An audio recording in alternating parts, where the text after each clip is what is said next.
नमस्कार, good morning, news India देख रहे हैं आप। मैं हूं आपके साथ पूजा अग्रवाल। नमस्कार, सुर्खियां अखबार की में आपका बहुत स्वागत है।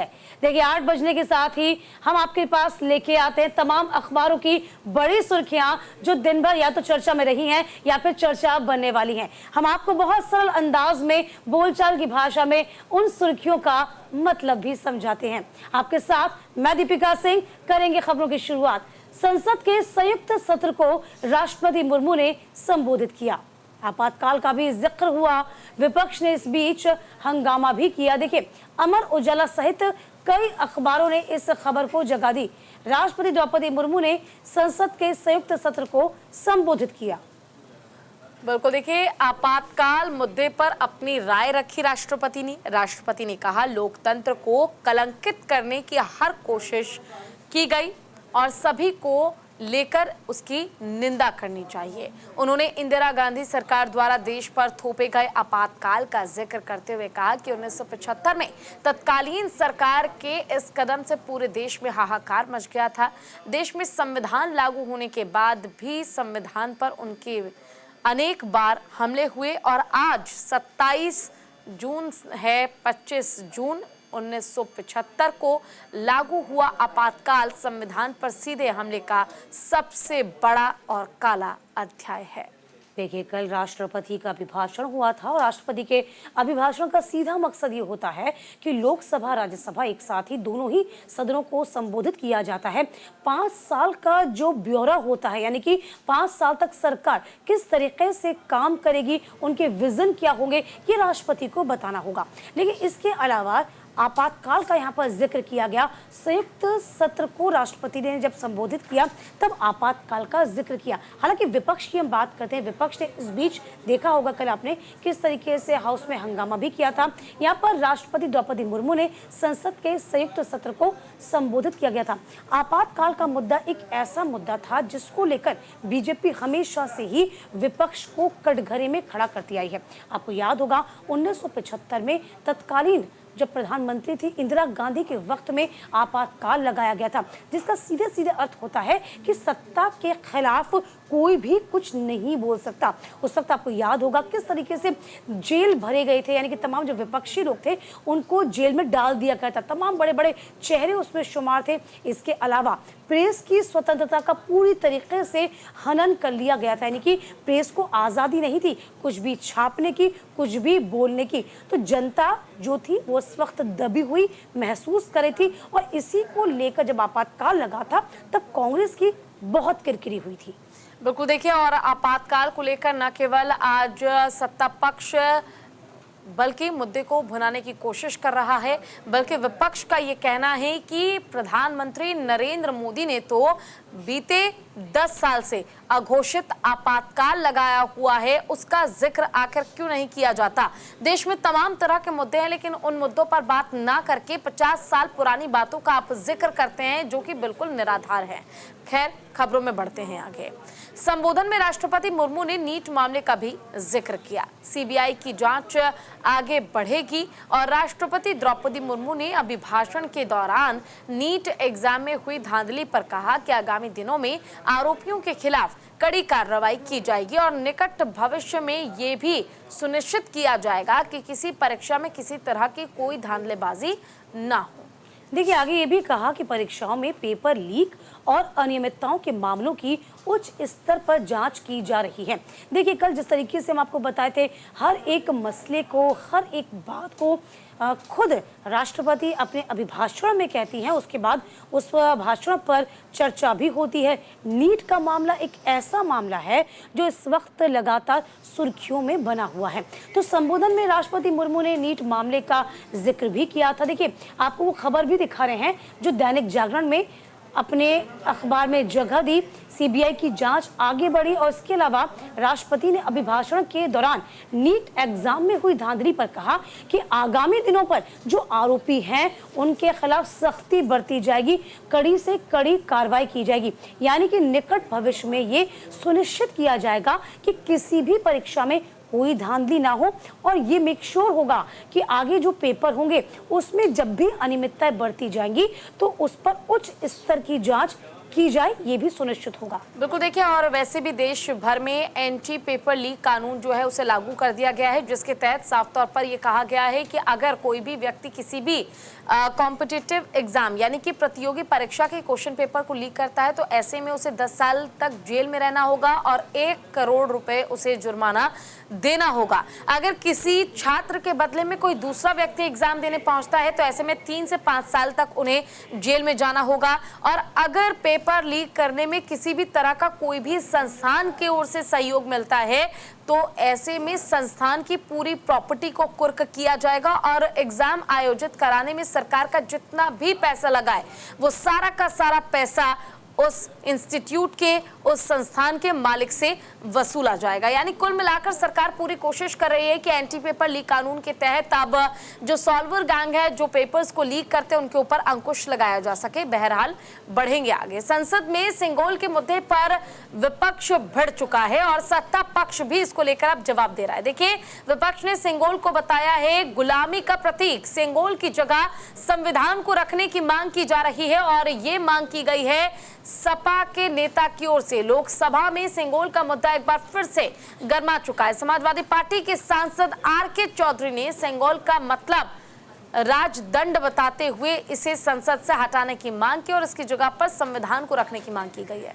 देखिए, सपा ने कहा कि देश में राजतंत्र तो है ही नहीं, ऐसे में अब इसका कोई मतलब नहीं है।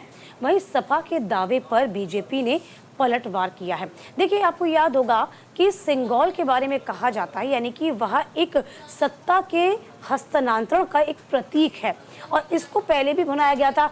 ये अपने आप में विडंबना है कि विपक्ष जिस चीज़ का सिंगोल का आज विरोध कर रहा है वह जवाहरलाल नेहरू को ही सौंपा गया था सबसे पहली बार जब वह प्रधानमंत्री बने थे। तो यहाँ पर कम से कम इतिहास को भी विपक्ष को समझना चाहिए। हालांकि सिंगोल को कहा जाता है कि जिस वक्त अंग्रेजों का शासन हुआ करता था उस वक्त सिंगोल उनके पास रखा जाता था, लेकिन ये गुप्तकालीन वंश का प्रतीक था और इसी को ही कहा था कि जब कोई राजा सत्ता को लेता है तो ये सिंगोल उसको सौंपा जाता है, ये ट्रांसफर किया जाता है और इसी को सिंगोल को रखने का जो मकसद था असल में वो यही था। हालांकि अब विपक्ष किस सोच के साथ इसका विरोध कर रहा है ये विपक्ष को तो बताना ही होगा। देखिए, और दीपिका, आपने देखा भी होगा इस बार चुनाव के दौरान संविधान का मुद्दा जो है वो सत्ता पक्ष हो या विपक्ष, दोनों ने ही भुनाने की कोशिश की और ऐसे में पीएम मोदी ने विपक्ष पर यानी कि इंडिया अलायंस पर आरोप लगाया था कि वो संविधान को खत्म करना चाहते हैं।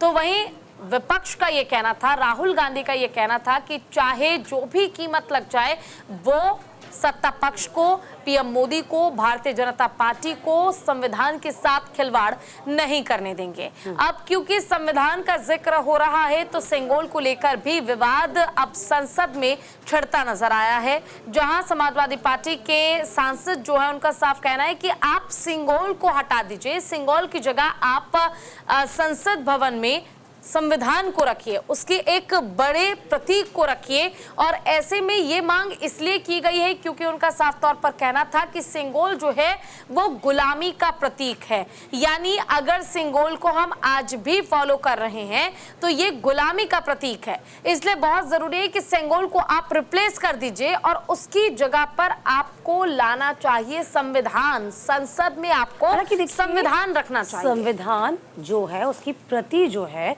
वह हमेशा संसद में रखी जाती है, इससे कोई इत्तेफाक नहीं करता।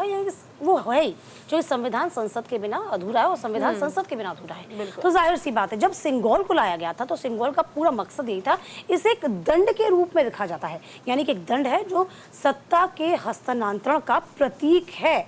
और ये बातें तमाम पहले ही उठ चुकी थी जब नया संसद भवन तैयार हुआ था, सिंगोल को रखा जा रहा था, तब भी विपक्ष लगातार इसका विरोध कर रहा था। लेकिन विपक्ष पर वही पुरानी बातें कहूंगी कि इतिहास के अपने आप को दोहराता है, ये आप समझिए। क्योंकि यदि हम सिंगोल का जिक्र करते हैं तो जवाहरलाल नेहरू ने भी सिंगोल को अपनाया था, उनको भी गिफ्ट किया गया था, उनको भी एज अ प्रतीक के रूप में सिंगोल दिया गया था। तो इसको एक दंड के रूप में, सत्ता के हस्तांतरण के रूप में ही रिप्रेजेंट किया जाता है।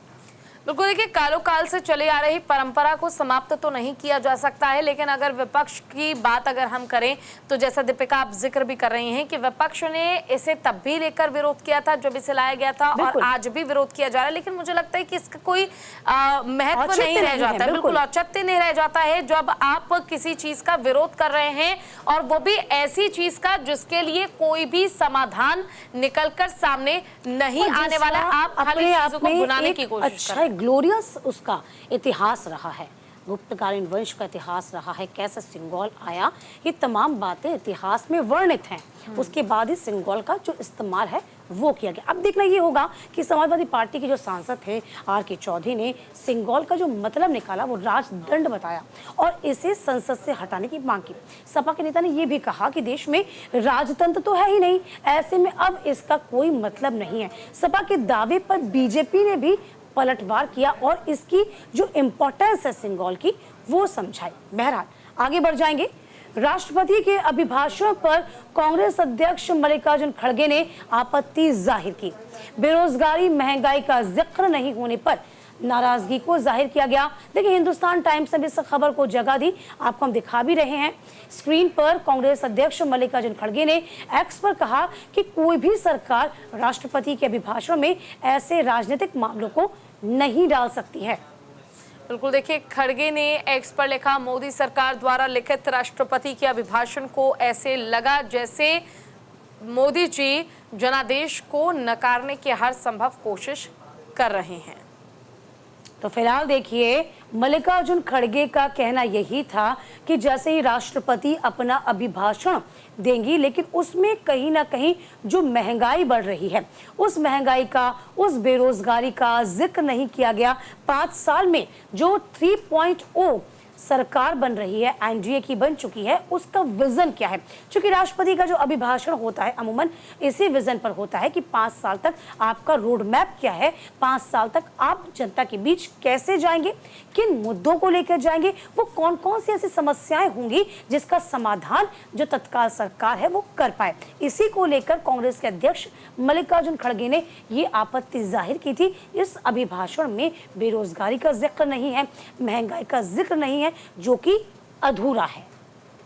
बिल्कुल, देखिए और जिस तरीके से मल्लिकार्जुन खड़गे ने एक्स पर कहा कि कोई भी सरकार राष्ट्रपति के अभिभाषण को राजनीतिक तौर पर भुनाने की कोशिश नहीं कर सकता है, और क्योंकि अब लगातार मोदी जी का जो जनादेश है इसको लेकर मल्लिकार्जुन खड़गे हो या कांग्रेस पार्टी हो विरोध कर रहे हैं, और विरोध इसलिए किया जा रहा है क्योंकि इस बार विपक्ष के पास भी पावर है, वो ताकत है, वो खोया हुआ जनादेश अपना वापस विपक्ष ने कई हद तक पा लिया है। दीपिका 233 सीटें विपक्ष ने जीती और उसके बाद एक मजबूत विपक्ष के रूप में लोकसभा में, सदन में वो आ रहे हैं, पहुंच रहे हैं।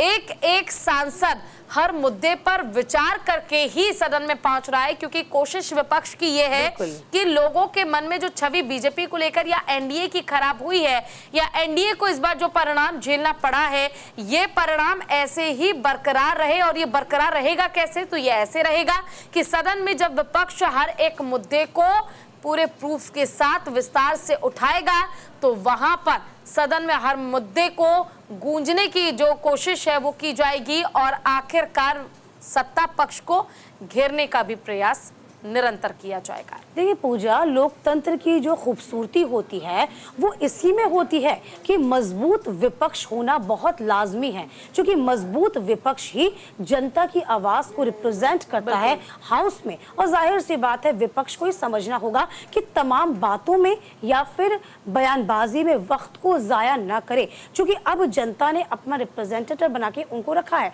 कि आप जनता की जो दबी हुई आवाज है वो सदन के भीतर उठाएंगे, और यही उम्मीद विपक्ष से हम भी करते हैं। देखिए आपके पास बहुत अच्छा संख्या बल है, एक मजबूत विपक्ष होने के नाते INDI ने जो परफॉर्मेंस किया है वो काबिल तारीफ है, लेकिन ये तमाम चीजें तब धरी रह जाएंगी जब आप जनता की आवाज को, उनके मुद्दों को प्रखरता से और प्रमुखता से नहीं उठाएंगे। तो ये बात विपक्ष को पहले ही दिन से समझनी होगी। और इस बीच आपने देखा होगा कि नेता प्रतिपक्ष का जब हम जिक्र करते हैं, किस तरीके से नेता प्रतिपक्ष नहीं हुआ था, लेकिन अब नेता प्रतिपक्ष के तौर पर राहुल गांधी सामने है। और ये राहुल गांधी की अर्निंग है, ये उन्होंने अर्न किया है। कैसे अर्न किया कि किस तरीके से भारत जोड़ो न्याय यात्रा निकाली, भारत जोड़ो यात्रा निकाली, उसके बाद से एक लीडर बनकर वो सामने आए हैं। और यही एक बड़ी वजह है कि इतना बड़ा चांस राहुल गांधी को मिला है।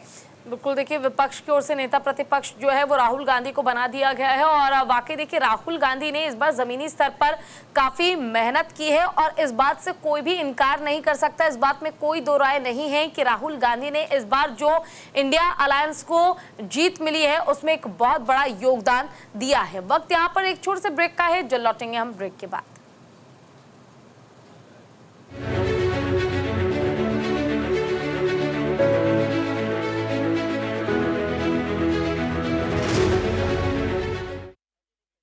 स्वागत है आपका ब्रेक के बाद। आप देख रहे हैं सुर्खियां अखबार की। चलिए बढ़ेंगे आगे। उत्तर भारत में मॉनसून ने आखिरकार दस्तक दे दी। भारी बारिश से लोगों को गर्मी से निजात मिली। अभी अमर उजाला ने भी इस खबर को तमाम अखबारों ने जगह दी है। उत्तर भारत में मॉनसून की दस्तक के साथ ही मौसम खुशनुमा हुआ। बिल्कुल, देखिए गुरुवार को दिल्ली एनसीआर समेत कई राज्यों में बारिश हुई है और उत्तराखंड, हिमाचल प्रदेश, दिल्ली, पंजाब, हरियाणा और उत्तर प्रदेश के अधिकतर जिलों में मॉनसून पहुंच चुका है।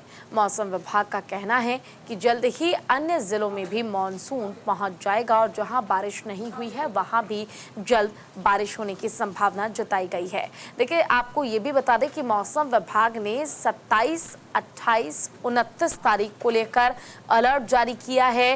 इस दिन हल्के से मध्यम बारिश रहेगी। 30 तारीख को भारी बारिश होगी और साथ ही अगर 1 और 2 जुलाई की हम बात करें तो इस दिन भी भारी बारिश होने की संभावना मौसम विभाग ने जताई है। यानी कुल मिलाकर जिस गर्मी से अब तक आपको राहत नहीं मिल पा रही थी, जिस गर्मी से लोग त्राहिमाम कर रहे थे, दिल्ली में जनसंकट बरकरार था, अगर जमुना की बात कर ले तो जलस्तर काफी कम हो रहा था। ऐसे में इन सभी समस्याओं से निजात दिलाने के लिए मॉनसून ने दस्तक दे दी है। दिल्ली एनसीआर में सुबह से लगातार झमाझम बारिश हो रही है। बिल्कुल जाहिर सी बात है कि झमाझम बारिश का लुत्फ तो आप उठाइए, लेकिन भारी बारिश की भी चेतावनी जाहिर की गई है। हालांकि आपने देखा होगा कि जो रिमल तूफान का असर था कहीं ना कहीं छाया हुआ था। यदि हम बात करते हैं साउथ की ओर और यदि हम पूर्वोत्तर के राज्यों की ओर बात करते हैं, आपने देखा होगा भी मेघालय हो गया, असम हो गया, किस तरीके से भारी बारिश की वजह से भूस्खलन भी हुआ था। तब इंतजार किया जा रहा था कि ऐसे कई राज्य हैं देश में जो भारी बारिश की चपेट में हैं और लगातार भूस्खलन हो रहा है, लेकिन मॉनसून जो है वो कम दबाव के चलते उत्तर भारत में दस्तक नहीं दे पा रहा। तो उत्तर भारत के जो वासी हैं उनके लिए अच्छी खबर है कि अब जो चिलचिलाती गर्मी पड़ रही थी, जो लगातार गर्मी इस वक्त आप झेल रहे थे, उससे अब आपको राहत मिलेगी। लेकिन दूसरी समस्या भी मुंह बाए खड़ी हुई है कि अब देखिए ना कहीं जो जल भराव की समस्या है उससे अब दो चार होना पड़ेगा, भारी बारिश को आपको सामना करना पड़ेगा। तो देखिए हर मौसम का अपना एक आनंद होता है। अब मौसम बरसात का है तो अब बारिश का भी आप लुत्फ उठाइए, लेकिन ज़रा ध्यान रखते हुए। बिल्कुल, देखिए बरसात के मौसम में आप बेशक से खूब एंजॉय करें, खूब मस्ती करें, खूब आप अपने घर और परिवार के लोगों के साथ बैठकर चाय पिए या फिर पकोड़े खाएं। लेकिन आपको एक बात जरूर ध्यान रखनी है, वो ये कि बरसात के मौसम में जो वायरल बीमारियां हैं, जो संक्रमण है, वो भी काफी ज्यादा बढ़ जाता है, इसका खतरा काफी ज्यादा बढ़ जाता है। इसलिए आप अपना ख्याल, अपनी सेहत का और अपने बच्चों का, अपने परिवार के लोगों की सेहत का खास ख्याल रखें। इसके साथ ही एक चीज का ख्याल आपको और रखना होगा।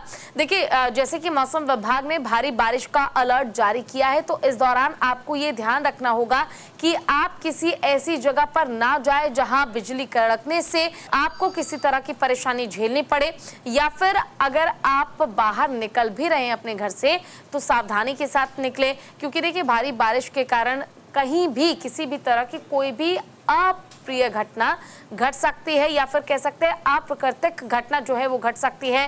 पेड़ टूटकर गिर सकते हैं, कहीं रोड धंस सकती है, या फिर ब्रिज टूट सकता है। और इस तरह के तमाम जो जानकारी है, जो खबरें हैं, वो लगातार अब आप मानसून के सीजन में देखेंगे। इसलिए बहुत ज़रूरी है कि आप सतर्क रहें, सावधान रहें और अपना ख्याल रखें। देखिए, नदी किनारे लोग पिकनिक मनाने बहुत जाते हैं, चाहे वो डैम हो गया या फिर नदी का किनारा हो गया। अक्सर देखिए डूबने की जो खबरें होती हैं वो मौसम जब बदलता है, यानी कि बारिश का मौसम आता है, तब ज़्यादा होती हैं। तो देखिए, पहले से ही आपको अलर्ट हम इसीलिए कर रहे हैं कि हमारी जिम्मेदारी बनती है कि आपको हम अलर्ट करें और आप सतर्क रहें, सावधान रहें और मौसम का आप लुत्फ उठाइए, लेकिन थोड़ी एहतियात के साथ। चलिए आगे बढ़ जाएंगे। बिल्कुल, देखिए दीपिका, एक चीज़ और, जब हम बात बरसात की करते हैं तो लोगों को इस बात का भी ख्याल रखने की ज़रूरत है कि अब सड़कों पर जाम काफ़ी ज़्यादा लगेगा, जल भराव हो जाएगा। तो ऐसे में अगर आप अपने घर से निकल रहे हैं तो कोशिश करें कि अगर आपको कोई डाइवर्जिंग रूट मिलता है तो आप अपनी सुविधा के लिए ऐसे ही रास्तों का चयन करें जो आपके सफ़र को आसान बनाए, ना कि आपकी मुश्किलें बढ़ाए। बिल्कुल, चलिए आगे बढ़ जाते हैं। लोकसभा सत्र के दौरान टॉप नौकरशाहों से मुलाकात कर सकते हैं पीएम मोदी। सरकार की नीतियों पर चर्चा संभव है। हिंदुस्तान टाइम्स ने इस खबर को जगह दी है। तो देखिए, Modi likely to meet top bureaucrats, review agenda, progress of new government. यानी देखिए, नए सरकार का गठन हो चुका है और ऐसे में मोदी 3.0 इस वर्जन को सफल बनाने में और जो तमाम वादे किए गए हैं उसे पूरा करने के लिए, या फिर कह सकते हैं कि 3.0 वर्जन में देश के विकास के लिए जो हर संभव प्रयास है वो न केवल बीजेपी करेगी बल्कि खुद व्यक्तिगत तौर पर प्रधानमंत्री नरेंद्र मोदी भी करते नजर आ रहे हैं। और तमाम देशों के साथ संबंध भारत के और बेहतर हो, इस पर पूरा फोकस रहता है पीएम मोदी का। दीपिका, देखिए, ब्यूरोक्रेसी का सरकार में बहुत बड़ा योगदान होता है। सरकार सिर्फ आदेश दे सकती है, ब्यूरोक्रेट का काम ये होता है, ब्यूरोक्रेसी का काम ये होता है उसको इम्प्लीमेंट करना, उसको लागू करना, उसको यथावत तरीके से व्यवस्थित करके योजनाओं के जरिए जनता के बीच पहुंचाना। इसीलिए कहा जाता है सरकार और ब्यूरोक्रेट्स का आपस में सामंजस्य होना, उनकी ट्विनिंग होना ये बहुत लाजमी हो जाता है। हालांकि बीजेपी की ये खूबसूरती कह सकते हैं हम कि हमेशा बीजेपी और स्पेशली प्रधानमंत्री नरेंद्र मोदी ब्यूरोक्रेट्स को लेकर हमेशा से साथ चलते आए हैं, क्योंकि उनके बिना कोई काम संभव नहीं हो सकता। उनकी अहमियत उतनी ही होती है जितनी की सरकार की, जितनी की सत्ता की, क्योंकि ब्यूरोक्रेट्स के बिना कुछ भी चलना संभव नहीं है और ये बात प्रधानमंत्री नरेंद्र मोदी बखूबी जानते हैं। इसीलिए जो तमाम टॉप लेवल के जो ब्यूरोक्रेट्स हैं उनके साथ मुलाकात की जाएगी, तमाम योजनाएं आगे कैसे विस्तार किया जाए, उनमें तमाम योजनाओं में क्या कुछ नयापन हो, इसी को लेकर ये मुलाकात बेहद खास है। बिल्कुल, खबरों में बढ़ेंगे आगे। बिहार में बीजेपी नेता अश्विनी चौबे के बयान से घमासान मच चुका है। चौबे ने कहा, बिहार में नीतीश नहीं बल्कि बीजेपी के नेतृत्व में होनी चाहिए विधानसभा चुनाव की तैयारी। देखिए, बिहार बीजेपी के दिग्गज नेता और पूर्व केंद्रीय मंत्री अश्विनी चौबे के मुख्यमंत्री पद को लिए गए बयान से बिहार की राजनीति अब गर्मा गई है। वहीं अब उनके बयान पर नीतीश कुमार की पार्टी जेडीयू की तरफ से पलटवार भी आया है। बिल्कुल, देखिए, और अश्विनी चौबे भारतीय जनता पार्टी के काफी दिग्गज नेता हैं। ऐसे में उन्होंने साफ कहा है कि अगर बिहार विधानसभा चुनाव जो 2025 में होने हैं, अगर बीजेपी लड़ना चाहती है तो मैं ये सलाह देना चाहूंगा कि बीजेपी वो अपने दम पर चुनाव लड़े, ना कि किसी भी तरह के किसी गठबंधन के साथ। ऐसे में अश्विनी चौबे ने इनडायरेक्ट वे में नीतीश कुमार पर, जेडीयू पर निशाना साधा और निशाना साधते हुए साफ बीजेपी को एक सलाह दी कि अगर बिहार में चुनाव लड़ना है तो अकेले लड़िए, किसी के साथ की क्या जरूरत है, और बीजेपी अकेले अपने दम पर चुनाव जीत सकती है।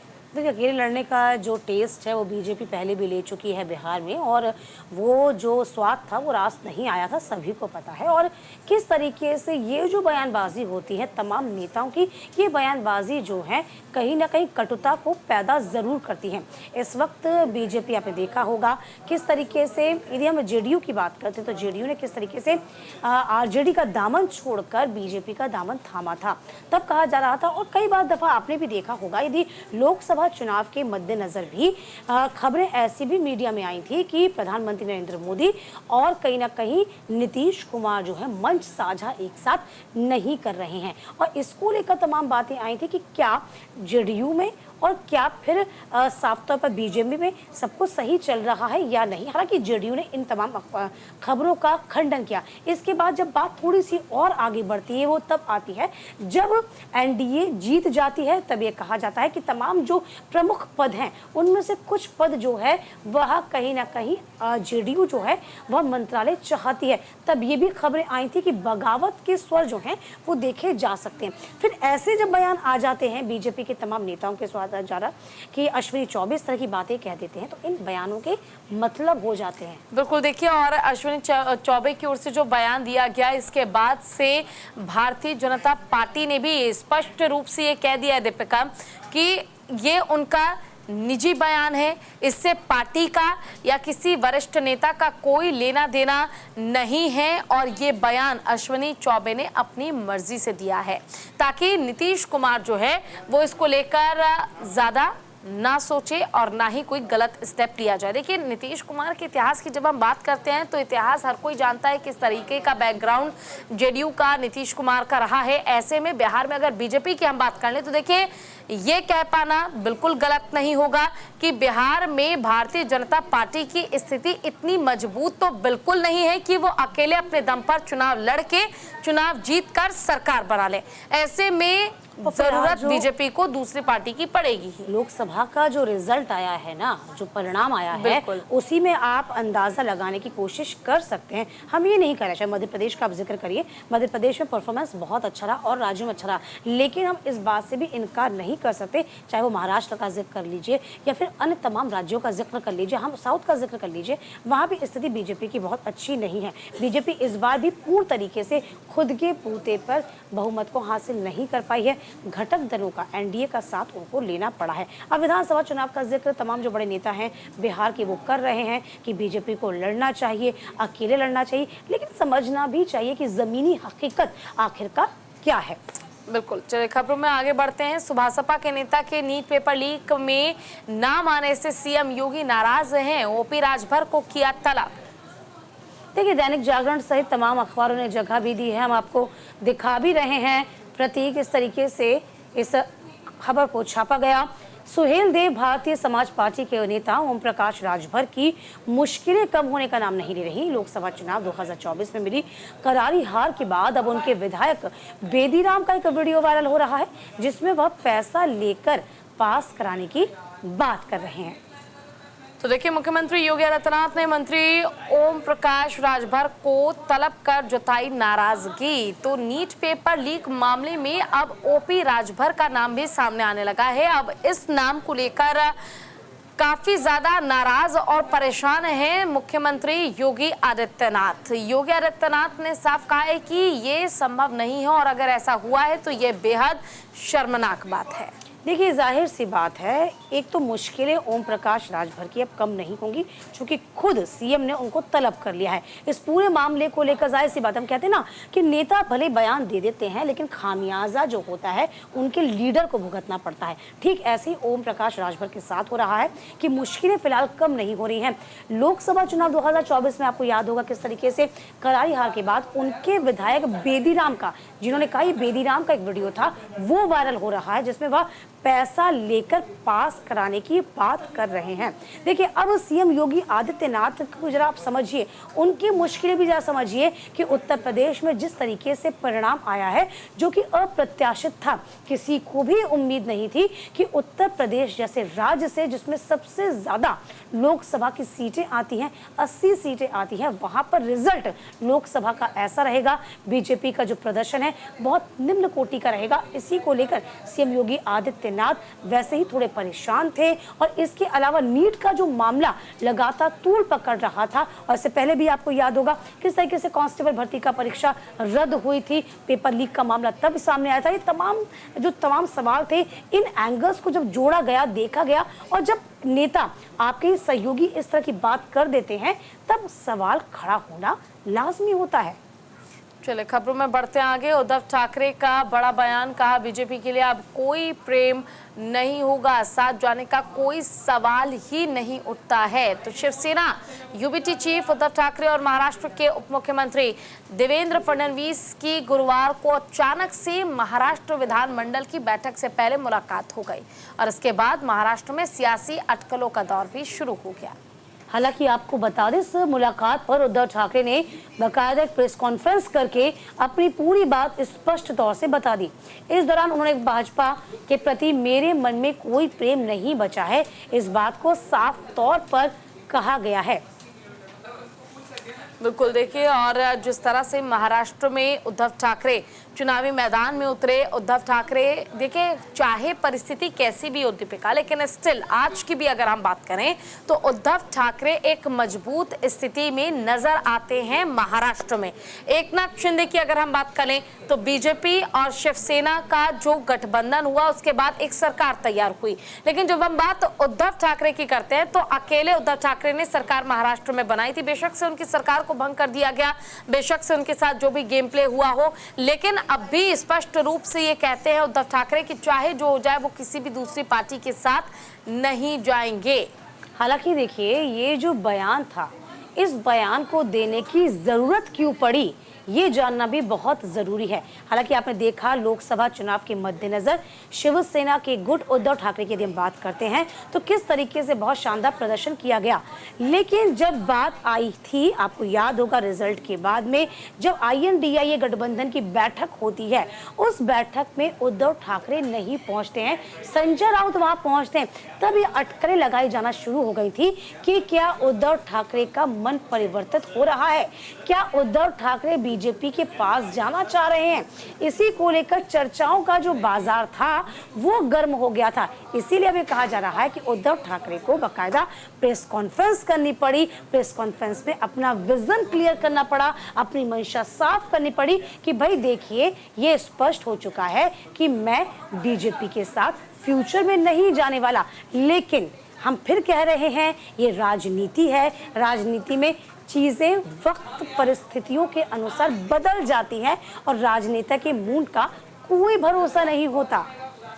चलिए रुक करते अगली खबर का। जेजेपी अध्यक्ष दुष्यंत चौटाला का बड़ा बयान सामने आया है, कहा राज्यसभा के चुनावों में कांग्रेस को करेंगे समर्थन। तो काफी बड़ा ये बयान दिया गया है। राज्यसभा की एक सीट को लेकर सियासी घमासान मचा हुआ है और इस सियासी घमासान के बीच प्रदेश में एक राज्यसभा सीट पर होने वाले चुनाव को लेकर जेजेपी नेता दुष्यंत चौटाला ने विपक्ष के साझे उम्मीदवार के समर्थन का ऐलान किया। हालांकि उन्होंने कांग्रेस नेता भूपेंद्र सिंह हुड्डा पर बीजेपी से मिली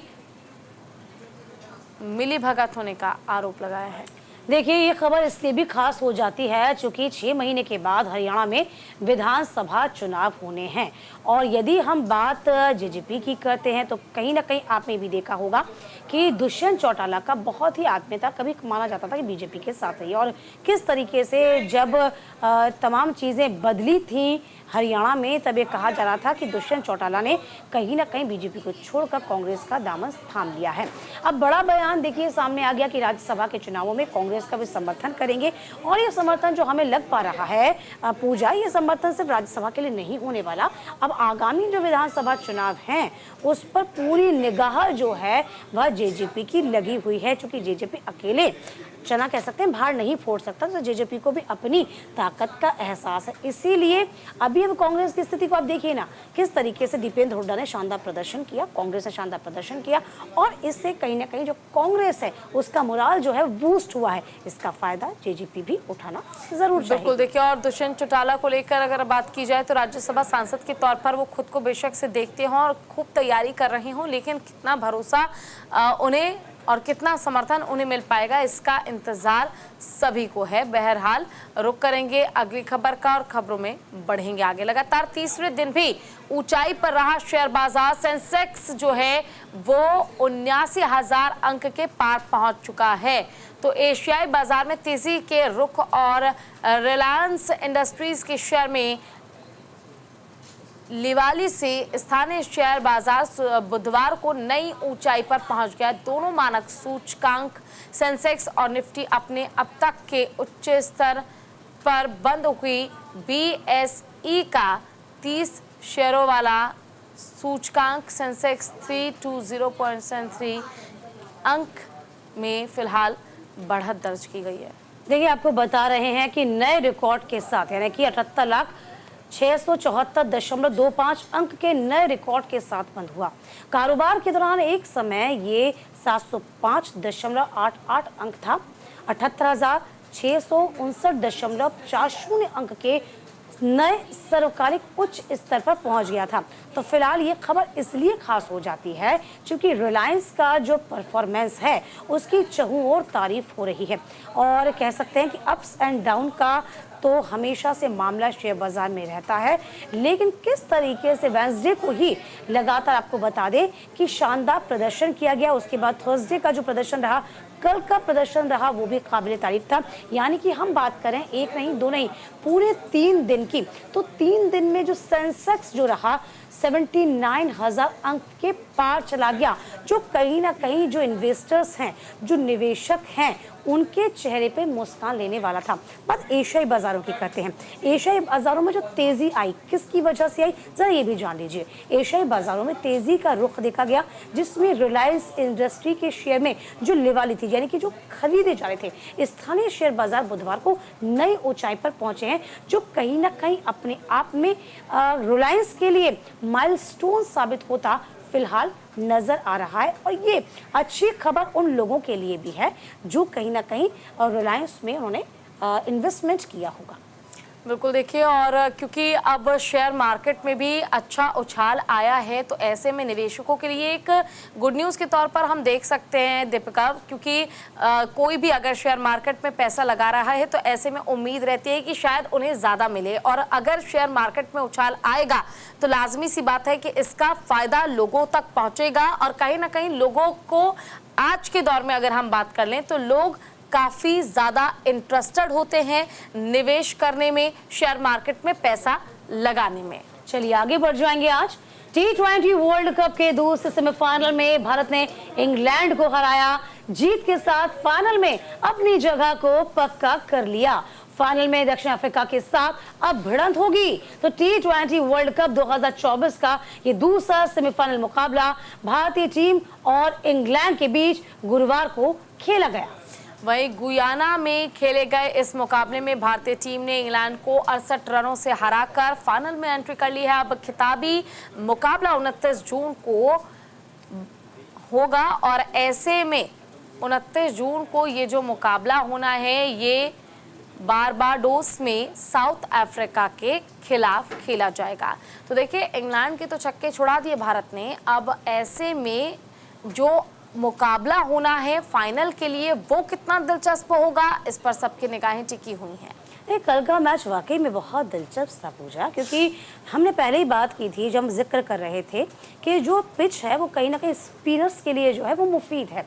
स्पिनर्स भी कहीं ना कहीं इंडिया के पास भी अच्छे थे, कहीं ना कहीं इंग्लैंड के पास भी अच्छे थे। यहाँ देखने वाली बात थी कि किसकी परफॉर्मेंस बेहतर जाएगी। आपने देखा होगा कि सोशल मीडिया साइट पर एकदम बूम सा आ गया था कि रोहित आप अच्छा करिए, हमें आप पे भरोसा है। और 22 के बाद से हम कह सकते हैं कि यहाँ पर 2022 के बाद से टीम इंडिया जो है वह सेमीफाइनल में आई है। देखना ये होगा कि जो परफॉर्मेंस चल रहा है, जो ले लेंथ चल रही है पार्टी की, जिस तरीके से प्लेइंग 11 कमाल करके दिखा रहा है, आशा करते हैं कि वर्ल्ड कप इस बार T20 का हम अपने नाम जरूर करेंगे।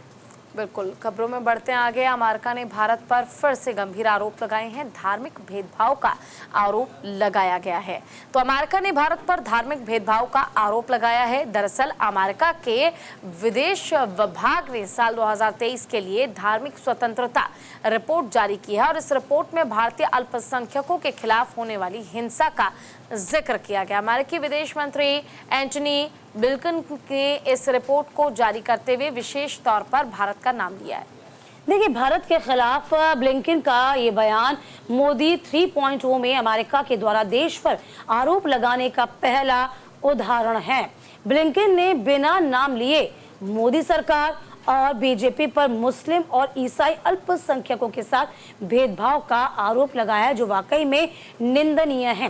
क्योंकि किस आधार पर आप आरोप लगा रहे हैं, इसकी बात भी आपको रखनी होगी। हालांकि भारत जो है हमेशा से जो तमाम बड़े देश हैं या फिर आसपास के तमाम क्यों ना देश छोटे भी क्यों ना हो, भारत का जो संबंध रहा है वो मैत्रीता पूर्वक रहा है। लेकिन जब इस तरह के आरोप सामने आते हैं, वो कहीं ना कहीं जो आपसी संबंध है उसमें डेंट का काम करते हैं। आपको याद होगा कनाडा ने किस तरीके से आरोप लगा दिया था भारत पर। हालांकि उसके बाद ट्रूडो को अपने बयान को वापस लेना पड़ा था और बैकफुट पर आना पड़ा था। यानी कि जब कोई देश इस तरह की बातें करता है, बिना बोले भी एक दूसरे देश पे आरोप लगाता है, तो उसके मायने ग्लोबल स्तर पर बड़े हो जाते हैं। बिल्कुल, देखिए, और धार्मिक भेदभाव का आरोप जो है वो लगाया गया अमेरिका की ओर से भारत पर, और कहीं ना कहीं अब जो संबंध हैं वो खराब ना हो, बेहतर हो, इसके लिए भारत को प्रयास करना होगा। फिलहाल के लिए इस बुलेटिन में इतना ही। नमस्कार। चलिए, कल फिर हाजिर होंगे तमाम खास खबरों के साथ। आप देखते रहिए न्यूज़ इंडिया। नमस्कार।